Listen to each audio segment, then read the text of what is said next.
Hi everyone, this is Lavanya. Welcome to PILUPU viewers. We have Jaahnavi in the studio right now. Jaahnavi is on Mission 7 Summit. She has traveled 4 continents so far, and she is a very famous mountaineer and very youngest mountaineer in the world right now. And she's all over the world right now, and we are hearing a lot about her. And let's find out what she has something new for us. Welcome, Jaahnavi. How are you doing today? I'm doing good, thank you. Hi Jaahnavi, you can introduce yourself to PILUPU viewers. Yeah, so hi everyone. So this is Jaahnavi here, and as said before, I am on my Mission 7 Summit. So Mission 7 Summit is to climb all the 7 highest peaks of all the 7 continents. So like in Asia we have Everest, so like in each continent we have one highest peak. So I came to North America to climb the highest peak, Mount Denali, and it's also known as McKinley. So Mount Denali is my 4th continent I'm visiting. So before, I've done my first Mission 7 Summit to Africa, to Mount Kilimanjaro, when I was 12 years, and now I'm 14 years, just entered 14 years.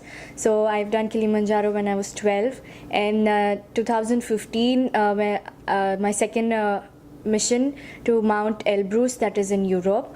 So that is my second mission, and the same year in December I went to Australia to climb Mount Kosciuszko, and that I've done it when I was 14 years old. And in Australia I had also another challenge to take up, to climb the Aussie 10 challenge. So that is in Snowy Mountain Range we have 10 highest peaks. So Snowy Mountain Range is the range in Australia. So I've climbed 10 peaks in 4 days. This is all great to hear, Jaahnavi. It's very exciting and very exciting journey actually. Yeah. So how this is all started off?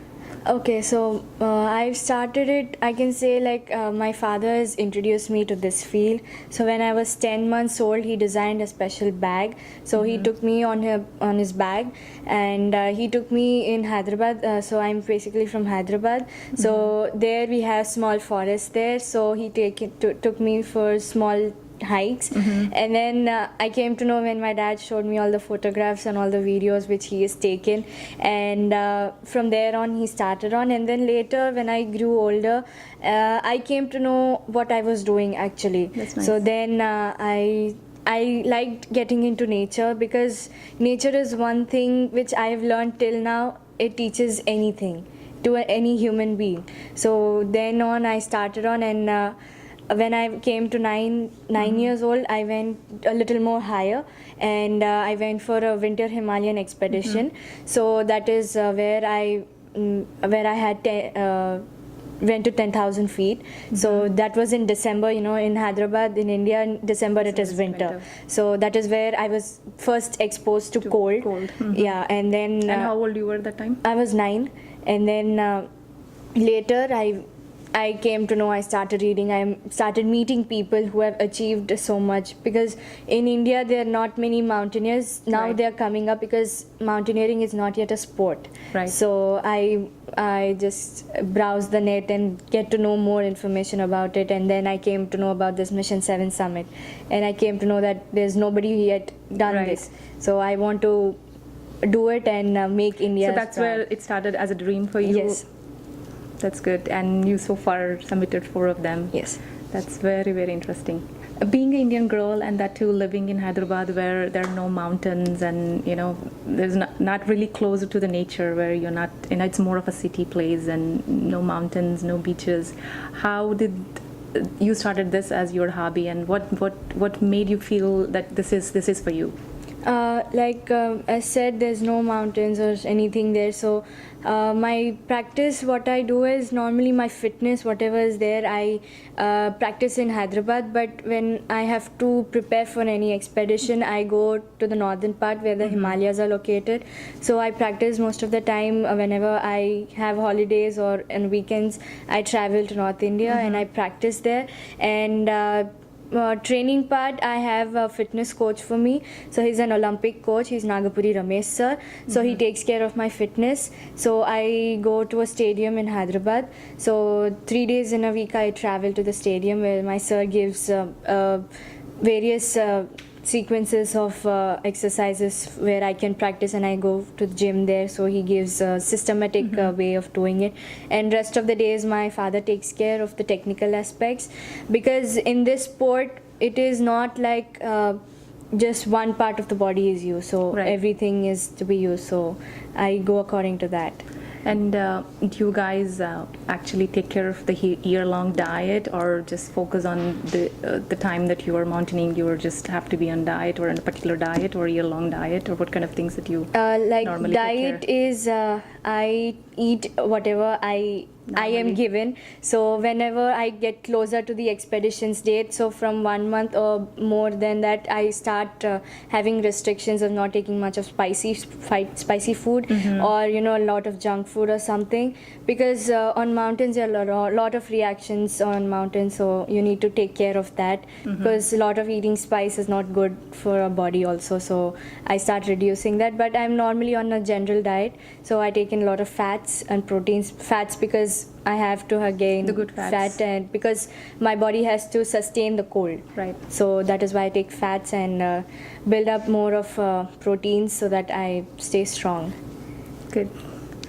Jaahnavi, can you tell us about your recent experience, the Mount Denali, and how is that different from the other places that you have been so far? I guess you've been to Africa, Australia, Europe, and Yes. now here in USA. So how is that experience different from the others? And I heard it is a very deadly and dangerous mountaineering. Yes, so I can say Mount Denali is one of the toughest peak I've ever gone, and I can say it is even tougher than Everest, though I haven't gone to Everest. But the views I got from the mountaineers who have also done Everest and also done Denali, I came to know that it is more challenging than Everest, though Everest is greater in height, but compared to Denali, it is due to the weather and the terrain and the glaciers movement and the activities on the glacier on Denali, it is much tougher than Everest. So how is the temperature? Like the temperature on Denali, it goes like -40, and it goes below also to -60 also.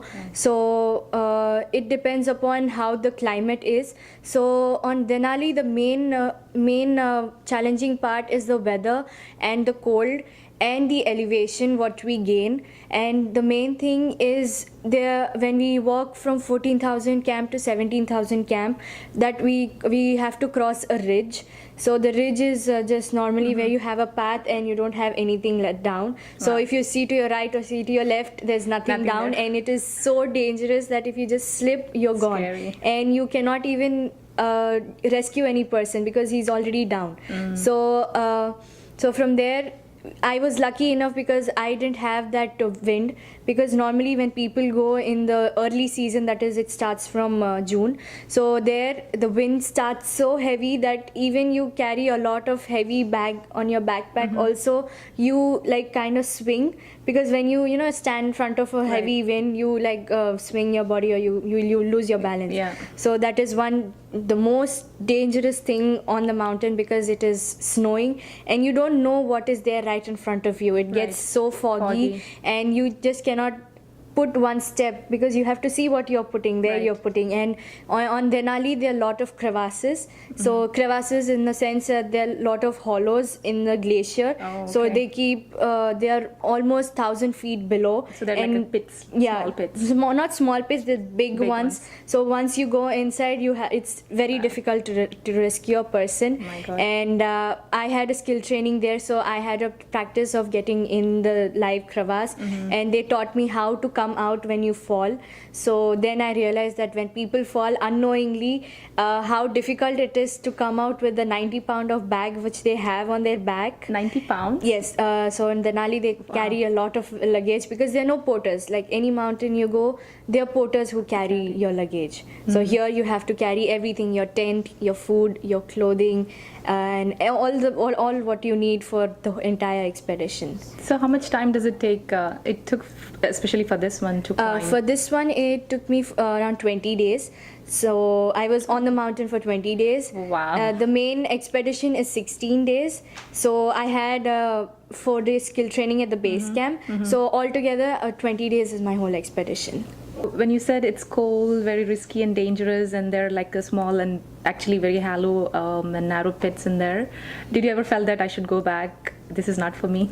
No, like I never felt that I have to go back, because I know that I have a dream, so I have to fulfill that, because I am on a cause to do this. So I have so whichever mountain I go, not only Denali, any task I take up, first I fix my mind, I have to do it no matter what happens. Right. Because that is what I've learned, that when you take up a challenge, you start it or don't start it. So when I started, I don't have an option of going back, because I know how much pain I've taken to come here, because mountaineering is not an easy task. Definitely. So that is why when I take up a challenge, I complete it.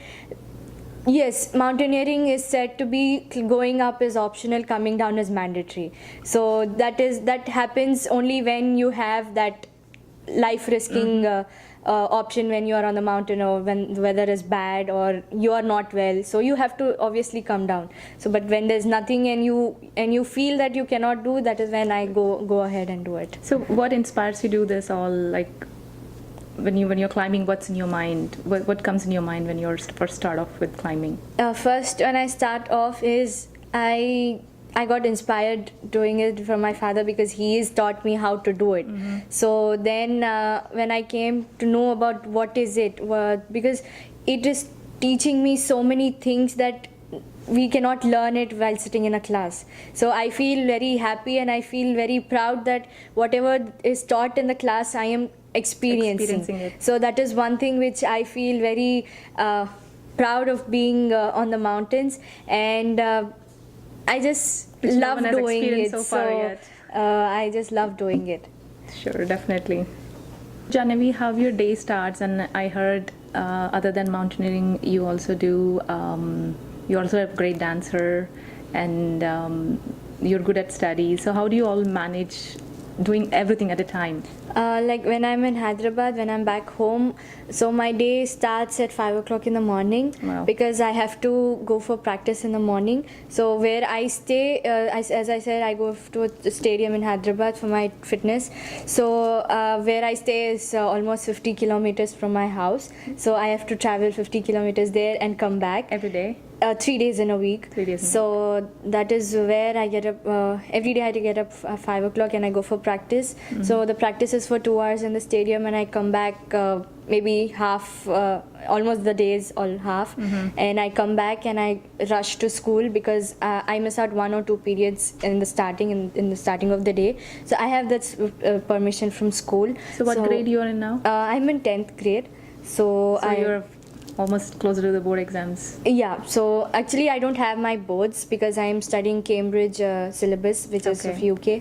So that is all a total different syllabus. So I rushed back to school, and after coming back, I come back at 4 o'clock in the evening, and again I take a 1 hour break, and then I go for a practice again for 2 hours, and come back and I go through my books, what all I've done in school. And when I miss out some classes in school, I have special classes, like whenever I have some games class or some activities or some program going on in the school, I don't participate much in them, because I'm already missing out so many classes and all that. So I come back and my mother helps me in my studies, and 9 o'clock I have my dinner, and again I go back to bed before 10 o'clock. Okay, and can you tell me about your family, and how many people you're in the family? Yeah, so I have a younger brother, so he's in 8th grade now, and my mother, she's a teacher back in Hyderabad, and my father was a consultant in hospital. He used to take care of the admin. So now, because for my mountaineering career, he is not working from past 4 years, so he is Always with you? Always with me now. Guiding you, mentoring you. Yes. Very awesome. Awesome father. Maybe, so I'm seeing that you're wearing something here. What is this? What it stands for? So this one is a symbol that I have done a mountaineering course. So I'm said to be a qualified mountaineer. A certification So kind of. yeah, it is a certification that I have done a basic course. So in India we have 4 institutes. So I have done in Darjeeling, that is HMI, Himalayan Mountaineering Institution. So that is one of the best one of the best in India, though we don't have many certified institutes who take care of mountaineering and all that. So I've done a basic course from HMI. So this is known as an ice axe. So this one is one of the life-saving equipment we use on mountains. So any mountaineer you go, we have this while on your mountains. It, right? Yeah, so what it does is we always have it in our hand. So if we have some emergency or we feel we are falling down, so this pick, whichever is there, so we arrest ourselves, so that we we safeguard ourselves with this. So this one stops so that we keep dragging down. So this is one life-saving equipment which I've used on Mount Denali lively. You said that's HMI, so yeah, what so that that is a Himalayan Mountaineering Institution. So that is the name of the Mountaineering Institute. Nice. At the last, I want to ask you what message you want to pass on to the younger kids and the future generations that are coming up. Yeah, so I would just like to pass on a message that everybody has dreams. The dreams, like I say, my dream is to climb all the 7 highest peaks. So I say dreams are not only when we sleep, but dreams are your life goals. So you have to, I always say that dream with open eyes. So I know it is kind of typical because dreams, you always dream in the night, but mine is a different one. So I say dream with open eyes, and I always say that when you want to achieve something, be with the like-minded people, like who have achieved. If you're into sports, be with the sports people who have achieved something and got a recognition, and try to meet a number of people according to what you want to achieve.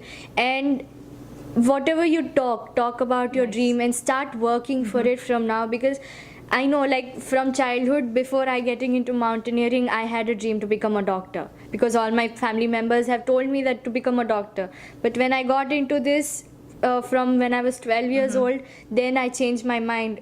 I erased it. It just erased from my mind that I don't want to become a doctor. And this is for me. And this is for me. But I know dream is it just cannot stick. It keeps changing through when you meet people and when you communicate and you get a lot of ideas and suggestions from people. So when you have one thing, just focus on it. Don't see that people are telling this, so should I do this or should I go according to their suggestions. Always listen to your heart, what they are telling. And I'm just working for one cause as I'm climbing, so that is to educate the underprivileged girls and to give them, like my father used to work on that for the girl education and girl empowerment from past 15 years. So I am taking that up so that I can show to the world that any girl is not a weakling, so they can do anything given an opportunity and giving them the correct support to them. And also, like my father and I keep taking up the statistics of there are many people who've been helping people, helping the girl child. But what I have noticed is, according to my research and something, like people are educating them, but they're not many successful people. Like for 5 years or 10 years or a few years, there's just one child coming successfully out. Right. So why is that? So after the research, I came to know that after giving the education, they just left because they have the potential, but they don't know how to express it. So that is what they don't get the right support. Yes, they don't get the mentoring. right support, and I want to give that after the education, not just leave them, but give them the life skills of how to sell themselves. So that is one thing which I have an aim to do that, and I'm just working on it. Yes, I know I am too young because people keep saying, people give suggestions of what to do, how to do, and I take suggestions. But I always think that I have a dream, so I have to fulfill that for myself. So I say, my father always keeps saying that we always have right to eat till our throat. The above one is others. So that's awesome. It gives self-satisfaction. Yes, I have done something for the society, and there's someone smiling when they go to bed. So that is one cause I have. So I'm just going ahead. I'm just doing what I like, and mainly to just I'm very patriotic of my country, India, and being a girl, I want to show that girls can do anything given an opportunity to them. Not only Indian girls, but all the Yes. all the girls in the whole world. So that is one thing I just doing it for Nice. my cause. You think that you're small, but you have very bigger dreams. Hope you'll all your dreams come true and do whatever you want to do. Just get all success, and I hope everything goes fine with you. Yes, thank you so much. And I also would like to thank PILUPU TV for giving me this opportunity to share my experience with the US citizens, Indian US citizens. And thank you very much for your support. Thank you so Thanks to coming here and expressing all your thoughts and views with us. It's very awesome meeting much. My you. pleasure. Thank you.